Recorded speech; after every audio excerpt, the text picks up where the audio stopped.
morning, Sangeeta. So, welcome to the Sustainable World Conclave 2024. So, I have a few questions for you. So, my first question is, what key actions do you think businesses should take to move from sustainability promises to real world progress? Well, make their sustainability promises real because, of course, just saying that you will do something and not following it up with action doesn't lead you anywhere.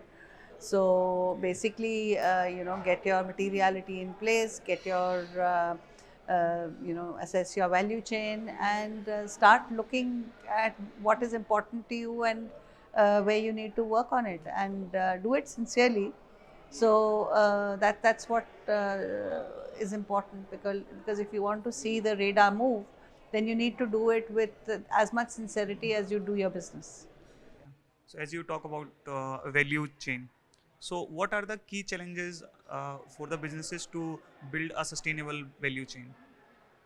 Well, actually, so far, when an organization is uh, onboarding vendors, suppliers, etc., the criteria that is employed is different from what it should be.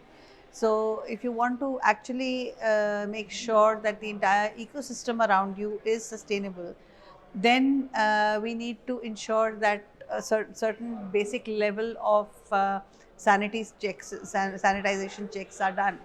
So also I see it in another way that once larger companies start asking their supply chain and their value chain for sustainability deliverables, naturally the ecosystem will start evolving in that direction.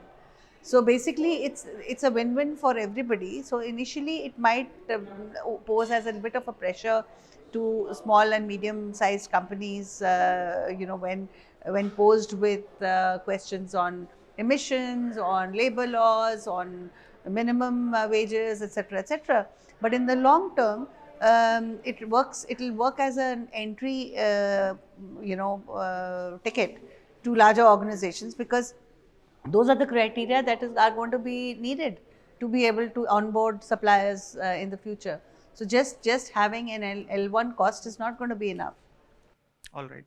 So recently, all the companies are declaring their net zero targets, but the main problem is comes with their tracking and their strategy that how they can meet these targets.